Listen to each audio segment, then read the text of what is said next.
ازيكم عاملين ايه؟ يا رب تكونوا بخير. ابنك مش عنيد ولا بيحب الموبايل اكتر منك، ابنك ببساطة مخطوف، وعلشان تخرجيه من السجن ده لازم تفهمي ايه اللي بيحصل في دماغه بالظبط.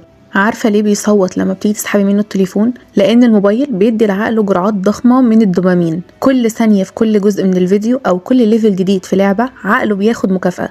لما انت بتسحبي الموبايل فجأة انت كأنك بتسحبي منه المخدر بتاعه، فجسمه بيترجم ان ده ألم وصراخ وعياط لا إرادي. وعلشان تخليه يسيب الموبايل بهدوء محتاجة تطبقي ال3 خطوات دول. أول حاجة قاعدة ال10 دقايق، إنك تمهديله، ما تسحبيش منه التليفون فجأة أبدا. انتي روحي جنبه وقوليله إن فاضل 10 دقايق، بعد كده فاضل 5 دقايق. ده بيخلي عقله يستعد نفسيا للانفصال عن الشاشة. تاني حاجة إنك تدخلي العالم بتاعه، إنك تكسري تركيزه.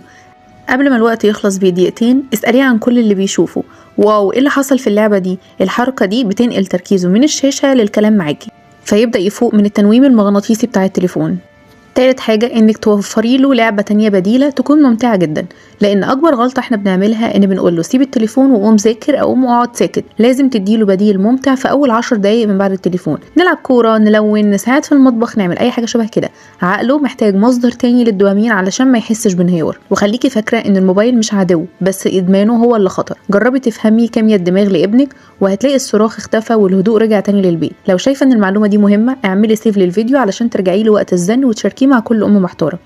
ولو ابنك لسه صغير اقل من 5 سنين استخدمي المنبه وقولي له لما المنبه يرن الموبايل هيقفل. هو كده هيزعل من المنبه مش منك انتي. واخيرا احنا بنشتكي كتير ان ولادنا بقوا مدمنين للموبايل، بقينا بنتعامل مع الصراخ كانه قدرنا المحتوم. بس خلونا نكون صراحه مع نفسنا للحظه، والحقيقه المره ان الموبايل بقى هو المربيه المجانيه بتاعتنا اللي احنا بنستسهل ونديها لهم علشان نقدر نشتري دماغنا او نخلص شغلنا او حتى علشان نلاقي وقت لنفسنا.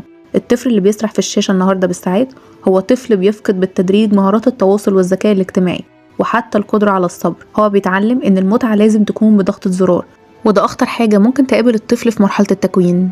ما تسمحيش لجهاز مصنوع من بلاستيك وإزاز سعره مهما غالي مش هيعدي كام ألف جنيه إنه يسرق منك كنز ملوش تمن.